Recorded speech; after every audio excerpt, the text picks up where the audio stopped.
entamé la dernière partie de ces assises à travers la logique de l'innovation numérique en tant que levier de croissance et de redressement. On va être vraiment focalisé sur cette question de la croissance, de la compétitivité et de la contribution du numérique à la montée en puissance de l'ensemble de l'économie.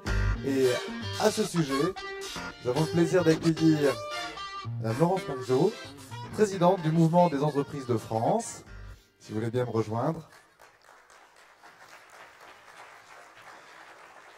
Le MEDEF, composé à 90% d'entreprises de moins de 50 salariés et qui incarne la voix des entreprises pour finalement une rime, presque une poésie entre politique et numérique. Hier, oui. Fleur Pellerin nous invitait à nourrir sa feuille de route. Je crois que vous avez beaucoup de choses à proposer. Merci beaucoup. Merci à vous tous. Et félicitations aux organisateurs des Assises du numérique. Et je voudrais tout particulièrement saluer Gilles Babinet. Vous savez, quand un colloque est lancé, il y a toujours ce petit document avec l'avant-propos du président du colloque qu'on lit à peine. Et bien là, cette fois-ci, moi, je peux vous dire que j'ai lu avec beaucoup d'attention l'introduction de Gilles Babinet dans le document qui présentait le colloque, et je ne saurais vous dire à quel point je suis tout à fait d'accord avec lui. Et vous avez dit qu'on pouvait faire en sorte qu'il y ait une résonance entre numérique et politique. Il faudrait peut-être ajouter économique. Alors j'ai un certain nombre de choses que je voudrais vous dire avec force et très clairement ce matin. Car je ne peux pas détacher les sujets qui vous intéressent, qui vous préoccupent, qui vous passionnent, des sujets bien souvent techniques. Je ne peux pas détacher ces sujets du contexte dans lequel nous sommes tous aujourd'hui, du contexte européen, mais plus particulièrement du contexte français. Vous avez sans doute remarqué ces derniers jours que le débat économique, finalement, tournait en France entre, d'un côté, les fervents supporters de Keynes, certains expliquant qu'il faudrait stopper une certaine politique de rigueur. Je ne suis pas sûre que cette politique ait vraiment commencé quand on mesure que le poids des dépenses publiques dans notre pays représente 56% du PIB. Mais vous avez d'un côté donc les défenseurs de Keynes, et j'ai vu avec beaucoup de surprise ces derniers jours qu'il existait également encore des défenseurs de Marx. Puisque, avant même qu'une entreprise ne présente ses modalités de restructuration, elle est menacée de nationalisation. Vous allez me dire, mais elle est bien loin de notre sujet, en venant ainsi, de manière presque provocante, évoquer ce débat théorique entre Keynes et Marx. Eh bien, je ne crois pas. Je crois que je suis au cœur de votre sujet. Parce que s'il doit y avoir une pensée économique de référence aujourd'hui, s'il doit y avoir un économiste à relire ou à lire et relire, ce n'est ni Keynes ni Marx, ni même les monétaristes, c'est d'abord et avant tout Schumpeter. Schumpeter est à mes yeux l'économiste du XXIe siècle. Et Schumpeter, sans le savoir, a pensé, a conceptualisé, a théorisé ce que vous portez, à savoir la révolution numérique. Schumpeter, parce qu'il a décrit, comme personne d'autre, ce que pouvait provoquer un puissant coup de vent par l'effet cumulé de la rupture technologique et de l'esprit entrepreneurial, il a annoncé ce que nous sommes en train de vivre, ce dont vous êtes les acteurs pionniers, la révolution digitale.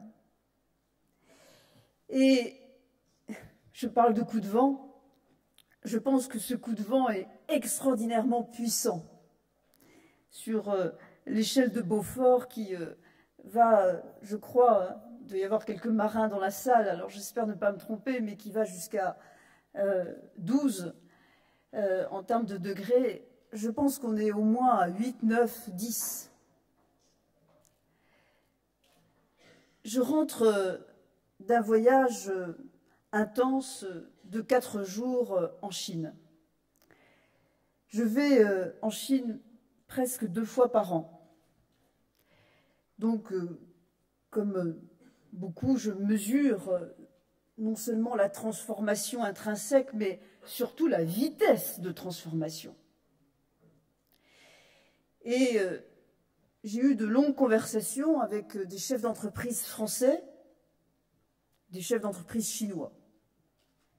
L'une des conversations qui m'a le plus marquée rassemblait un petit groupe d'entrepreneurs qui me précisaient que non seulement, ça vous devez bien le savoir, vous, il y a aujourd'hui en Chine 500 millions d'internautes, mais il y a aussi, parmi ces 500 millions d'internautes, 500 millions, 300 millions de blogueurs ou de micro-blogueurs, avec leur système propre.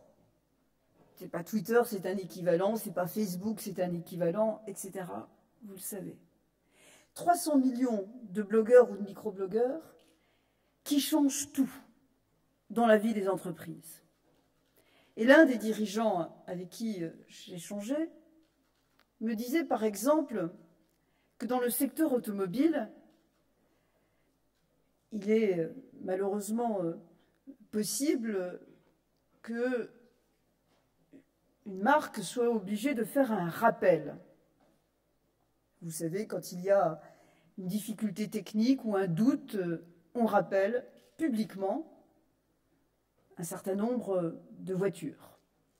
Ça existe dans d'autres secteurs, évidemment, les rappels. Mais dans l'automobile, il y a des rappels qu'on qualifie de silencieux.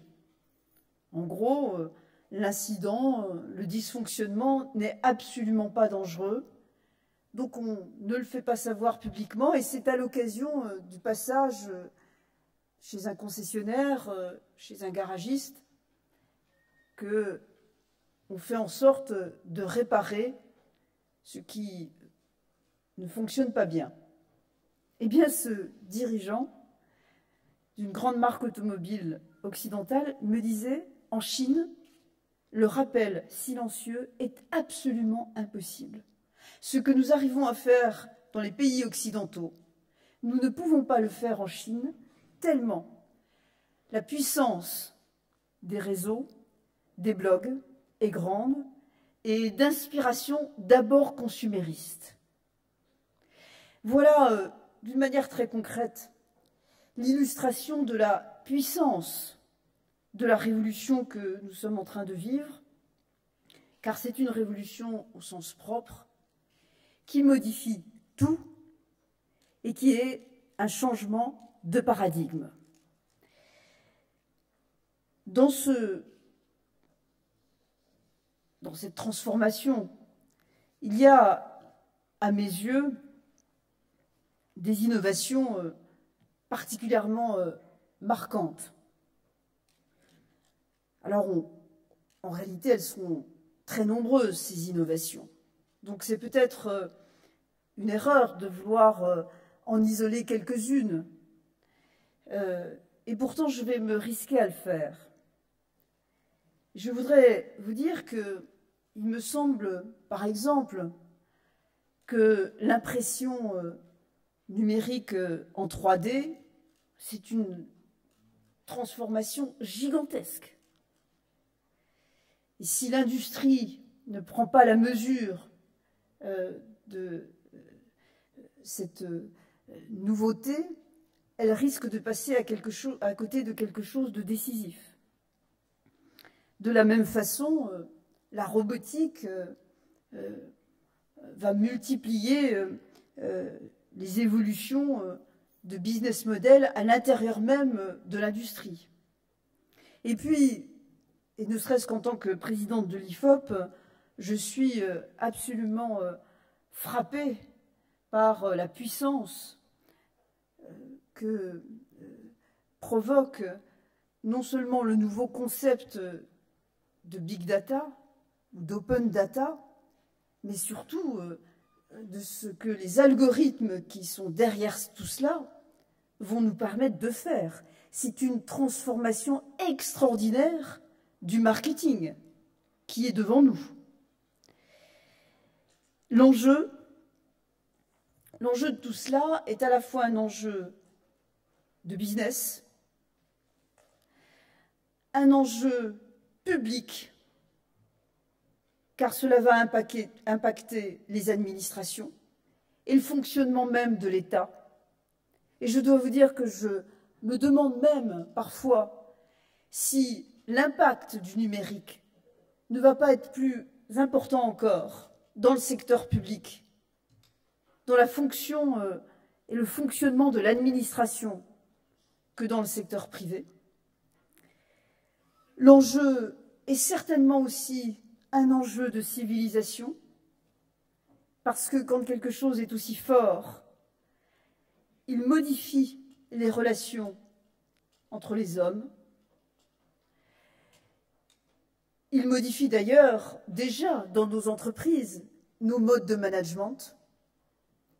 Il est au cœur, et je crois que la table ronde précédente l'a évoqué, de notre système d'éducation et de sa capacité à évoluer, à s'adapter. Je voudrais vous dire que nous l'avions vu il y a déjà un certain temps et nous avons beaucoup agi, parfois en faisant face à beaucoup de réticences pour que dans le socle fondamental des connaissances, que ce soit dans la formation initiale ou dans la formation continue, il y ait, en plus de la maîtrise d'une langue étrangère, par exemple, ce qui est indispensable dans le monde d'aujourd'hui, mais il y ait la maîtrise basique des outils informatiques. Mais tout ceci comporte évidemment une dimension de puissance économique tout à fait essentielle. Et pourquoi, au fond, nous devons tous nous mobiliser aujourd'hui? Nous avons plusieurs réponses à cela. La première, peut-être, pour beaucoup d'entre vous, c'est d'abord parce qu'on adore ça, parce que c'est un nouveau monde, parce qu'on adore les nouveaux outils que cette révolution digitale nous offre, que ce soit les outils conviviaux. Je pense à tous ceux qui tweetent beaucoup à longueur de journée, mais qui ainsi permettent une diffusion de la connaissance absolument géniale. Et personnellement, peut-être que certains le savent, je tweete modérément, mais je tweete. Mais je peux vous dire que j'apprends personnellement, grâce à cet outil quasi magique, j'apprends énormément. Donc c'est la première raison pour laquelle nous devons nous intéresser, ou nous nous intéressons à ça, c'est par plaisir, tout simplement, et il ne faut pas le bouder, ce plaisir. Les découvertes sont évidemment passionnantes. Nous devons nous intéresser et nous mobiliser aussi parce que, comme disait tout simplement Rimbaud, il faut être absolument moderne. C'est une évidence. Il faut être absolument moderne. Et puis aussi, parce que, d'où mon histoire sur la Chine, parce que ce qui est frappant dans cette révolution numérique, même si elle est venue principalement des États-Unis, même si nous-mêmes, Français, nous y avons largement contribué, grâce à certaines de nos entreprises, grâce à notre école mathématique. Cette révolution, les pays émergents ont une capacité extraordinaire à s'en emparer, à la prendre à bras le corps et à essayer d'en tirer des profits en permettant ainsi de rattraper un retard qu'ils avaient par rapport à nous. Donc c'est aussi, tout simplement, il faut se le dire, un enjeu de puissance économique. Si nous voulons compter, il est évident qu'il faut être à la pointe sur cette question du numérique. Et donc, pouvons-nous encore être à la pointe? Alors je pense évidemment oui. Sinon d'ailleurs, je n'aurais pas osé venir ainsi devant vous. Mais pour cela, pour être à la pointe, il convient de réunir un certain nombre de conditions. Et je ne suis pas sûre qu'elles soient toutes réunies aujourd'hui. Alors, il y a certainement plein de choses que vous savez encore mieux que moi et dont vous avez certainement débattu au cours de ces derniers jours. Par exemple, faire en sorte qu'on ait vraiment un plan numérique très fort qui tienne son agenda pour passer du haut débit au très haut débit. Bien. Faire en sorte que la question soit abordée pas simplement au niveau national, mais bien sûr le plus possible d'emblée au niveau européen. Et je pense que de ce point de vue, nous pouvons compter sur Gilles Babinet. Et concrètement, nous, le mouvement des entreprises de France, que pouvons-nous faire? Eh bien, beaucoup de choses. Tout d'abord, nous-mêmes incarner le numérique. Alors, pour ceux qui ne le connaîtraient pas encore, je voudrais vous signaler que nous avons été parmi les premiers à faire un livre numérique. Il s'appelle « Besoin d'air ». Il est téléchargeable gratuitement, évidemment, sur l'Apple Store. Besoin d'air avec un E, parce qu'il nous faut de l'espace. Et il intègre, évidemment, tous les concepts qui sont liés à votre goût pour le numérique, et y compris la data vise et le lien avec le big data. Donc, incarner le numérique, c'est fondamental. Je rappellerai aussi que à notre université d'été, chaque année, désormais, nous avons un espace business innovation qui cherche à mettre en avant les entreprises françaises les plus innovantes dans ce domaine. Nous avons aussi un rôle, comment dire, d'alerte, un rôle de veille. Et je me souviendrai toujours de ce moment où, face au président de la République, à l'époque Nicolas Sarkozy, et à certains de ses conseillers, quand il a envisagé un grand emprunt pour faire en sorte que notre pays puisse investir dans la modernité dont je parlais, je me souviendrai toujours du moment où j'ai été amenée à expliquer pour la première fois, jamais il n'avait entendu cela, ce qu'était le cloud computing. Donc, nous devons être à la veille et les promoteurs des idées qui comptent. Ça fait partie de notre mission. Nous devons faire en sorte, à chaque instant, que les gouvernements, quels qu'ils soient, passent de l'intention à l'action. Et pour cela, nous devons soit les aider, soit même parfois les forcer un peu. Et je voudrais vous dire à quel point nous agissons d'une manière unie avec toutes les associations ou fédérations qui sont concernées au premier rang sur ces questions. Je dis ça notamment devant Guy, président de la Fédération Syntec Numérique, avec qui nous travaillons vraiment étroitement. Nous devons également être capables de faire des propositions. Je voudrais ce matin en présenter une en particulier. Nous savons que pour avancer, nous avons besoin d'être financés. Nous savons que le financement, ça veut dire attirer des capitaux.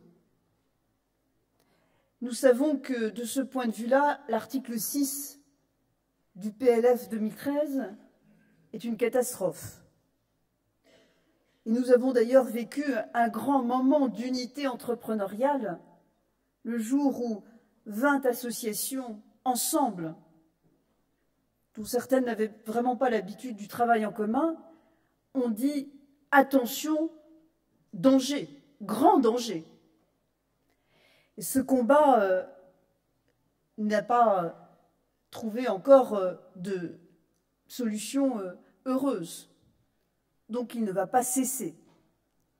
Mais en plus d'empêcher les erreurs, ce qui, je vous le dis tout de suite, est toujours notre premier job au MEDEF, je dis toujours que nous sommes d'abord des gardiens de but, essayer de ne pas prendre de but. Nous devons également essayer d'en marquer et donc proposer des idées. Et je voudrais qu'ensemble nous essayions d'installer d'une manière beaucoup plus sécurisée que ce n'est le cas aujourd'hui, le crowdfunding. Je crois beaucoup dans le potentiel du crowdfunding, notamment pour financer les entreprises du numérique. Or, en France, le cadre réglementaire, de ce point de vue-là, est trop contraignant. Je vous dis de ce point de vue-là, le cadre réglementaire est d'une manière générale trop contraignant. Mais là, en tout cas, il y a des propositions à formuler pour essayer d'avancer dans l'adaptation et sécuriser ce mécanisme de financement. Alors, je crois qu'il faut faire un certain nombre de choses. Premièrement, assouplir le cadre fiscal. Ça, c'est un grand classique, mais là, je vais être assez précise. Je pense notamment au fait qu'aujourd'hui, vous savez que vous pouvez utiliser le mécanisme de l'ISF PME, mais ce mécanisme est limité en nombre d'associés, maximum 50. Donc, par définition, on ne peut pas, via l'ISF PME, faire du crowdfunding. Voilà quelque chose que nous voudrions faire modifier, et je crois que ce serait une avancée tout à fait significative. Un autre exemple qui pourrait changer et permettre le développement beaucoup plus massif du crowdfunding, c'est supprimer l'obligation pour les holdings d'avoir au moins 2 salariés à la fin de leur première année d'existence. Et puis surtout, il faut faire le lien entre le crowdfunding et la possibilité d'offrir au public des titres financiers. Et pour cela, nous voudrions instituer un nouveau cas d'offre publique. Donc je crois que l'AMF est présente dans la salle, donc mon point est assez important. Nous voudrions instituer un nouveau cas d'offre au public auquel pourraient procéder les SAS. Et ceci afin de concilier le souci de la protection des épargnants et la nécessité de la mise en place du crowdfunding. Et donc nous voudrions qu'on puisse étudier la possibilité de permettre aux SAS de procéder à des offres au public de faible montant, même si, évidemment, il faut peut-être y ajouter des conditions liées à la nature de l'investissement et de l'investisseur. Et puis, il y a une dernière idée qui est tout à fait importante, c'est qu'il faut créer un statut de courtier en financement participatif. Ce point a l'air mineur, mais en réalité, il permettrait certainement le développement du crowdfunding. On pourra rediscuter techniquement de ces différentes considérations juridiques et fiscales, mais j'ai voulu les évoquer de manière un peu détaillée, tout simplement pour vous dire qu'il faut absolument être créatif dans ce que nous proposons au gouvernement pour les aider à permettre vraiment le développement de nos entreprises liées au numérique et pas être seulement dans la demande d'intervention publique. Et ceci me permet d'arriver à ma conclusion. Je ne crois pas que la France puisse être un pays leader dans le numérique par la voie d'une intervention massive de l'État ou de grands plans de l'État. Je crois qu'il est important que nous ayons le plus possible la possibilité de définir des axes stratégiques en commun. Tous les acteurs, que ce soit les acteurs publics, État ou collectivités locales, ou les acteurs économiques, les entreprises. Ça oui, qu'il y ait un consensus, qu'il y ait l'affichage d'un objectif partagé, évidemment, c'est nécessaire. Mais le grand plan qui fera de la France un pays leader du numérique me semble être une vue de l'esprit. En revanche, il me semble fondamental, que nous ayons conscience de nos atouts. Par exemple, je trouve qu'il n'est pas assez connu le fait que Paris soit pour beaucoup considérée comme la capitale européenne du numérique, devant Londres. Par exemple, ce que je disais sur certaines de nos entreprises qui sont vraiment extraordinairement pointues, ou bien encore sur ce que je disais sur notre école mathématique. Sur les entreprises, je ne voudrais pas citer certaines au risque d'en vexer d'autres, mais j'ai l'intime conviction que dans tous les enjeux liés à la ville numérique, nous n'avons que des entreprises leaders. Et que ces entreprises-là, groupées, pourraient constituer vraiment des champions mondiaux. Mais ce que je pense surtout, et là, de ce point de vue, il me semble qu'il faut bien avoir en tête ce qu'a été l'histoire économique du monde. Parce que des révolutions fondamentales, il y en a déjà eu, plusieurs fois, comme celle que nous connaissons, je veux dire dans sa nature. Et à chaque fois, le changement introduit par ces révolutions a été glorieux, est devenu glorieux pour un pays ou une zone géographique concernée, si, en plus de la prise de conscience de la rupture technologique, il s'accompagnait d'un environnement culturel favorable au déploiement de cette révolution. Et je dis bien un environnement culturel. Il faut avoir à l'esprit que les dispositions de pensée, les dispositions psychologiques qu'on a face aux événements, face à l'économie, face aux ruptures technologiques, ont une incidence concrète, je dirais presque matérielle. Une illustration de mon propos. Pourquoi la révolution industrielle est née en Grande-Bretagne? Pourquoi n'est-elle pas née dans d'autres pays? On explique que ce qui est à l'origine de la révolution industrielle, c'est le charbon. D'autres pays possédaient du charbon, y compris le nôtre. Quelle a été la vraie différence?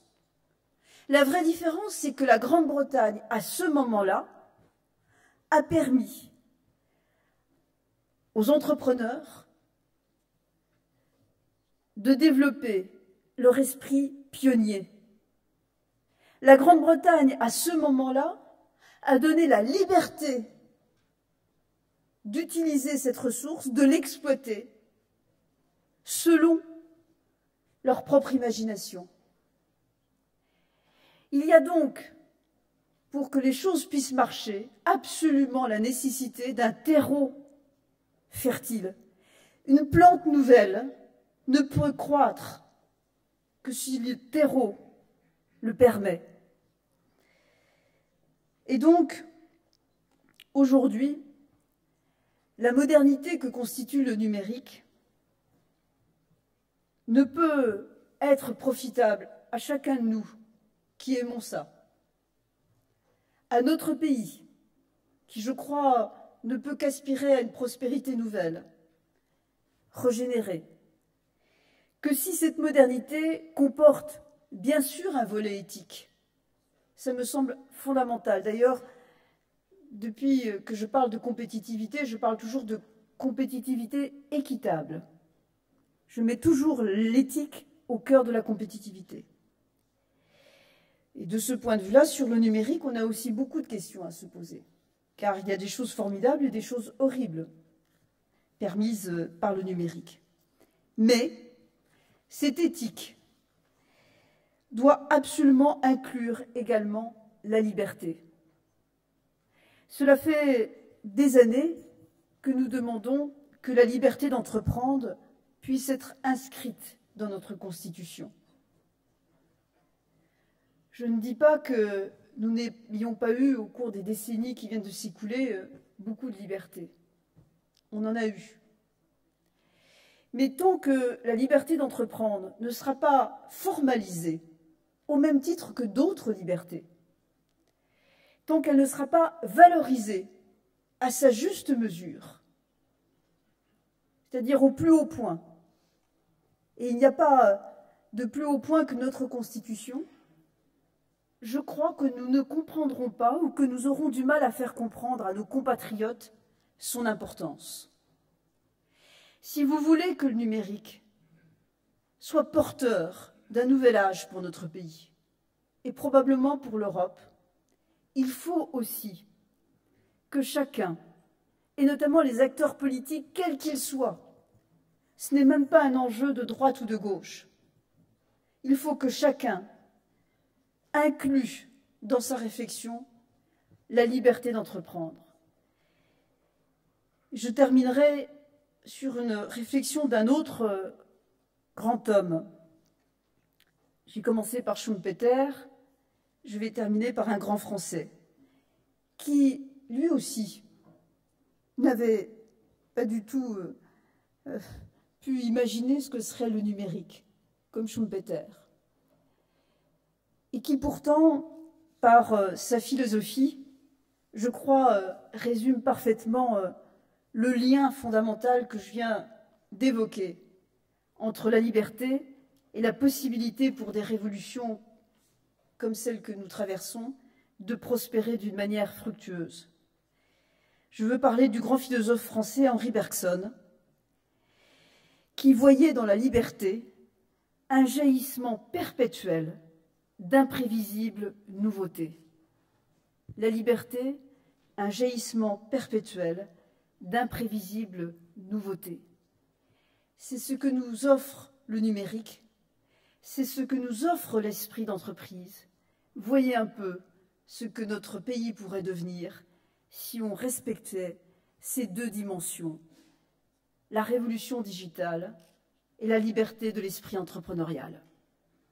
Merci de votre attention.